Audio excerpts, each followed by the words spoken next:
नमस्कार साथियों, स्वागत है आपका अपना YouTube चैनल द ब्रेन ज्ञान पर। आज हम कक्षा 10वीं के हिंदी के कुछ ऐसे महत्वपूर्ण प्रश्न को देखेंगे जो परीक्षा में बार बार पूछा जाता है। तो आइए देखते हैं क्या पहला प्रश्न है।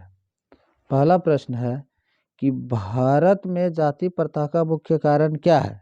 बेरोजगारी, गरीबी, उद्योग धंधों की कमी या अमीरी? इसका राइट आंसर हो जाएगा ए, बेरोजगारी। चलिए अगला प्रश्न है, मानव मुक्ति के पुरोधा किसे कहा गया है? नलिन बिलोचन शर्मा, यतीन्द्र मिश्र, भीमराव अंबेडकर या अमरकांत? तो इसका राइट आंसर हो जाएगा भीमराव अंबेडकर। चलिए अगला प्रश्न देखिए क्या कहता है। कहता है जाति प्रथा स्वाभाविक विभाजन नहीं है, क्यों? भेदभाव के कारण, शोषण के कारण, गरीबी के कारण या रुचि पर आधारित नहीं होने के कारण? तो इसका राइट आंसर हो जाएगा डी, रुचि पर आधारित नहीं होने के कारण। चलिए अगला प्रश्न देखते हैं क्या कहता, बाबा साहब भीमराव अंबेडकर का जन्म किस राज्य में हुआ था? मध्य प्रदेश, बिहार, उत्तर प्रदेश या बंगाल? तो इसका राइट आंसर हो जाएगा मध्य प्रदेश में हुआ था। कहाँ हुआ था? मध्य प्रदेश में। चलिए अगला प्रश्न है, बाबा साहब भीमराव अंबेडकर का जन्म कब हुआ था? 14 अप्रैल 1891 को या 24 अप्रैल 1893 को, 20 अप्रैल 1892 को या 28 अप्रैल 1894 को? तो इसका राइट आंसर हो जाएगा ए, 14 अप्रैल 1891 ईस्वी को। चलिए अगला प्रश्न देखते हैं क्या है। कहता है कि श्रम विभाजन और जाति प्रथा के लेखक कौन है? भीमराव अंबेडकर, रामविलास शर्मा, गुणाकर मुले या हजारी प्रसाद द्विवेदी? तो इसका राइट आंसर हो जाएगा ए, भीमराव अंबेडकर। चलिए अगला प्रश्न देखिए कहता है कि आदर्श समाज स्वतंत्रता, समानता, मातृत्व पर आधारित होगा, यह शब्द किसने कहा था? मैक्स मुलर ने, भीमराव अंबेडकर ने, बिरजू महाराज ने या अज्ञे ने? तो इसका राइट आंसर हो जाएगा बी, भीमराव अंबेडकर ने। चलिए अगला प्रश्न देखिए क्या है। कहता है भारत में बेरोजगारी का मुख्य कारण क्या है? जाति प्रथा, दहेज प्रथा, अशिक्षा या भ्रष्टाचार? तो इसका राइट आंसर हो जाएगा ए, क्या होगा? जाति प्रथा। चलिए अगला प्रश्न देखते हैं क्या कहता है। कहता है भारत में बेरोजगारी का एक प्रमुख व प्रत्यक्ष कारण क्या है? जाति प्रथा, सती प्रथा, दहेज प्रथा या बाल विवाह? तो इसका राइट आंसर हो जाएगा ए, जाति प्रथा। चलिए अगला प्रश्न देखिए क्या कहता है। अगला प्रश्न कहता है कि आधुनिक सभ्य समाज श्रम विभाजन को आवश्यक क्यों मानता है? कार्य कुशलता के लिए, भाईचारों के लिए, रूढ़वादिता के लिए या इनमें से किसी के लिए नहीं? तो इसका राइट आंसर हो जाएगा कार्य कुशलता के लिए। चलिए अगला प्रश्न देखते हैं। कहता है श्रम विभाजन और जाति प्रथा पाठ बाबा साहब के किस भाषण का संपादित अंश है? The caste in India their mechanism या genesis and development, annihilation of caste, who are you? तो इसका राइट आंसर हो जाएगा सी, एनिहिलेशन ऑफ कास्ट। चलिए अगला क्वेश्चन है 12 नंबर। कहता है कि भारतीय संविधान का निर्माता किसे कहा गया है या कहा जाता है? मैक्स मुलर को, भीमराव अंबेडकर को, महात्मा गांधी को या किसी को नहीं? तो इसका राइट आंसर हो जाएगा बी, भीमराव अंबेडकर को। चलिए अगला प्रश्न है कि 20 के दांत पाठ की विधा क्या है? कहानी है, निबंध है, चित्रलेखा है या डायरी है? तो 13 का उत्तर हो जाएगा बी, ये क्या है? एक निबंध है। क्या है? निबंध है। चलिए अगला प्रश्न देखिए कहता है मदन के लिए क्या खाना मामूली बात थी? दुत्कार, प्यार, मार या फटकार? तो इसका राइट आंसर हो जाएगा सी, मार खाना उसके लिए क्या था? मामूली बात था। चलिए अगला प्रश्न देखिए क्या कहता है। कहता है कि नलिन बिलोचन शर्मा द्वारा लिखित कहानी निम्न में से कौन सी है? मछली, अक्षरों की कहानी, विष के दांत या भारतीय लिपियों की कहानी? तो इसका राइट आंसर हो जाएगा सी, विष के दांत। चलिए अगला प्रश्न है। कहता है बीस के दांत क्या है? बीस के दांत कहानी के रचयिता कौन है? अमरकांत, नलिन बिलोचन शर्मा, यतीन्द्र मिश्र या मैक्स मुलर। तो 16 का आंसर हो जाएगा बी। क्या हो जाएगा? बी, नलिन बिलोचन शर्मा। अगला प्रश्न है कि सीमा, रजनी, आली, शेफाली, आरती और पालो किसकी बहनें थी? मदन की, खोखा की, लेखक की या सेन साहब की? तो ये किसकी बहन थी? खोखा की बहन थी। और सेन साहब की कौन थी? बेटी थी।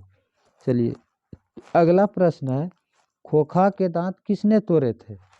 मदन ने, मदन के दोस्तों ने, गिरधर ने या सेन साहब ने? तो इसका राइट आंसर हो जाएगा किसने तोड़े थे? मदन ने तोड़े थे। कितने दांत तोड़े थे? तो 2 दांत तोड़े थे। चलिए अगला प्रश्न कहता है कि नलिन बिलोचन शर्मा का जन्म कब हुआ था? नलिन बिलोचन शर्मा का जन्म कब हुआ था? 1914, 1915, 1916 या 1917 में?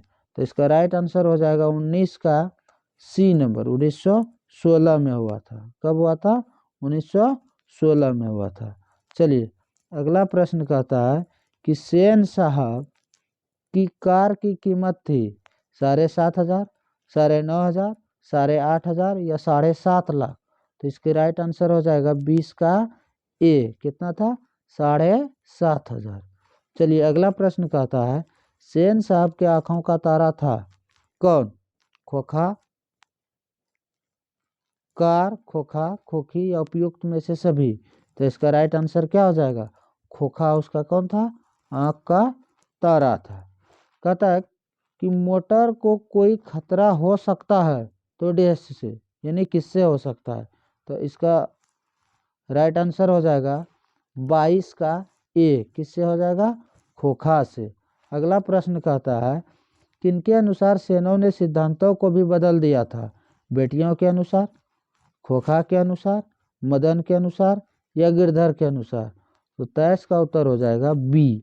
किसके अनुसार? खोखा के अनुसार।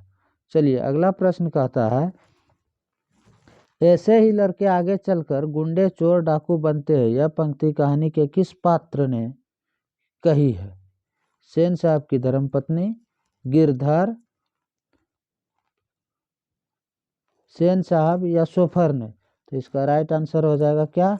सी। क्या हो जाएगा? 24 के सी हो जाएगा। चलिए अगला प्रश्न देखिए क्या कहता है। कहता है, मैं तो खोखा को इंजीनियर बनाने जा रहा हूँ, यह कथन किसका है? सेन साहब की, मिस्टर सिंह का, गिरधर लाल का या मुखर्जी साहब का? तो ये राइट आंसर हो जाएगा सेन साहब का था। अगला प्रश्न कहता है कि सेन साहब की 5 लड़कियां कौन थी? यानी कैसी थी? उदंड थी, नासमझ थी, मूर्ख थी या सुशील थी? तो इसका राइट आंसर हो जाएगा डी। कैसी थी उसकी 5 लड़कियां? सुशील थी। चलिए अगला प्रश्न कहता है कि किस गवर्नर जनरल के समय 172 दारिस नामक सोने से भरा घड़ा मिला था? लॉर्ड डलहौजी के, लॉर्ड कैनिन, वॉरेन हेस्टिंग या लॉर्ड कॉर्नवालिस के सीजन में? तो इसका राइट आंसर हो जाएगा 27 का सी, वॉरेन हेस्टिंग के सीजन में। अगला प्रश्न कहता है, हितोपदेश का जर्मन भाषा में अनुवाद किसने प्रकाशित करवाया? महात्मा गांधी, गुणाकर मुले, मैक्स मुलर या अमरकांत? तो 28 का उत्तर हो जाएगा बी। किसने करवाया था? 28 का मैक्स मुलर ने करवाया था। चलिए अगला प्रश्न है कि नृवंश विद्या का संबंध किससे है? नृवंश विद्या का संबंध किससे है? खगोल विज्ञान से, मानव विज्ञान से, भूगर्भ विज्ञान से या वनस्पति विज्ञान से? तो 29 का ऑप्शन क्या हो जाएगा? बी हो जाएगा। क्या हो जाएगा? बी हो जाएगा, मानव विज्ञान से। चलिए अगला प्रश्न देखिए क्या कहता है। कहता मैक्स मुलर ने कालिदास की किस पुस्तक का जर्मन भाषा में अनुवाद किया था? माल अभिज्ञान शकुंतलम, मेघदूत का या रघुवंश का? तो इसका राइट आंसर हो जाएगा 30 का सी हो जाएगा। क्या होगा? मेघदूत का। किसका? मेघदूत का। चलिए अगला प्रश्न है, मैक्स मूलर का जन्म कब हुआ था? 1823, 1824, 1825 या 1826? तो इसका राइट आंसर हो जाएगा 1823 में। कब हुआ था? 1823 में। चलिए अगला प्रश्न कहता है कि सर विलियम जोन्स समुद्री यात्रा करते हुए भारत कब पहुंचे? 1857, 1765, 1600 या 1783 में? तो इसका राइट आंसर हो जाएगा 32 का डी। कब पहुंचा था? 1783 में। चलिए अगला प्रश्न देखिए क्या कहता है। कहता मैक्स मूलर के अनुसार सच्चे भारत के दर्शन कहाँ हो सकते हैं? गांवों में, मुंबई में, ग्रामीण भारत में, दिल्ली में या कोलकाता में? तो इसका राइट आंसर हो जाएगा कहाँ पर? ग्रामीण भारत में। चलिए अगला प्रश्न कहता है कि मेघदूत का जर्मन में अनुवाद किसने करवाया था? ईश्वर पेटलिकर, रूसो ने, मैक्स मूलर ने या सात कोरी होता ने? तो इसका 34 का राइट आंसर हो जाएगा सी। क्या हो जाएगा? सी। किसने करवाया था? मैक्स मूलर ने। चलिए अगला प्रश्न कहता है कि भारत से हम क्या सीखे? भारत से हम क्या सीखे, यह कथन किसका है? तो इसका राइट आंसर हो जाएगा रामकृष्ण परमहंस, महात्मा गांधी, स्वामी विवेकानंद या राजा राम मोहन राय? सर इससे भी इसका उत्तर घट गया है। चलिए इसका ऑप्शन नहीं है। अगला प्रश्न देखते हैं। कहता मैक्स मूलर को वेदांतियों का भी वेदांती किसने कहा है? रामकृष्ण परमहंस, महात्मा गांधी ने, स्वामी विवेकानंद ने या राजा राम मोहन राय ने? तो इसका राइट आंसर हो जाएगा 36 का बी हो जाएगा। किसने कहा था? महात्मा गांधी ने। चलिए सॉरी, इसका राइट आंसर हो जाएगा बी। ऑप्शन उल्टा पुल्टा हो गया है। चलिए अगला प्रश्न देखते हैं क्या कहता है। कहता मैक्स मूलर ने हर्ष की अवस्था में यानी डैश वर्ष की अवस्था में लिपजिग विश्वविद्यालय में संस्कृत का अध्ययन प्रारंभ किया था? 15 वर्ष में, 16 वर्ष में, 17 वर्ष में या 18 वर्ष में? तो इसका राइट आंसर हो जाएगा बी। कब किया था? 16 वर्ष की अवस्था में। अगला प्रश्न कहता है कि प्लेटो और कांट थे महान क्या थे? वीर थे, दार्शनिक थे, नाविक थे या सैनिक थे? तो इसका राइट आंसर हो जाएगा सैनिक थे। क्या थे वो? सैनिक थे। और तो इसका क्या हो जाएगा? डी ऑप्शन हो जाएगा। चलिए अगला प्रश्न देखते हैं क्या कहता है। कहता है स्वामी विवेकानंद ने वेदांतियों का वेदांती किसे कहा है? टी.एस. इलियट को, दयानंद सरस्वती को, मैक्स मूलर को या राजा राम मोहन राय को? तो इसका राइट आंसर हो जाएगा 39 का सी। किसको? मैक्स मूलर को। चलिए अगला प्रश्न कहता है कि वारिस नामक सोने के सिक्के से भरा परा किसे मिला था? सेंट को, एकर्स को, वॉरेन हेस्टिंग्स को या विलियम जेम्स को? तो 40 का उत्तर हो जाएगा सी। किसको मिला था? वॉरेन हेस्टिंग्स को। चलिए अगला प्रश्न कहता है कि किसके अध्ययन क्षेत्र में भारत के कारण नवजीवन का संचार हुआ था? विधि शास्त्र के, नीति कथा, भाषा विज्ञान या देवता विज्ञान के लिए? तो 41 का राइट आंसर हो जाएगा क्या? बी, नीति कथा में। अगला प्रश्न कहता है कि यूनान व रोम के संपूर्ण साहित्य से कहीं अधिक विशाल है? क्या संस्कृत भाषा और साहित्य, जर्मन भाषा और साहित्य, उर्दू भाषा और साहित्य या रूसी भाषा और साहित्य? तो इसका राइट आंसर हो जाएगा 42 का ए, संस्कृत भाषा और साहित्य। चलिए अगला प्रश्न देखिए क्या कहता है कि हकर्स क्या थे? ज्योतिषाचार्य, खगोल वैज्ञानिक, भूगर्भ शास्त्री या वनस्पति वैज्ञानिक? तो 43 का आंसर हो जाएगा डी। क्या थे? वनस्पति वैज्ञानिक थे। बस आज का यही लास्ट क्वेश्चन है। अगर आपको ये वीडियो अच्छा लगा होगा तो अपने दोस्तों को भी भेजिएगा। और इससे पहले जीव विज्ञान के कुछ ऑब्जेक्टिव प्रश्न को मैंने दिया है एक वीडियो में, आप उसको भी जाके देख लीजिए, आपको बहुत हेल्प होगा। आशा करते हैं कि यह वीडियो आपको अच्छा लगा होगा। धन्यवाद।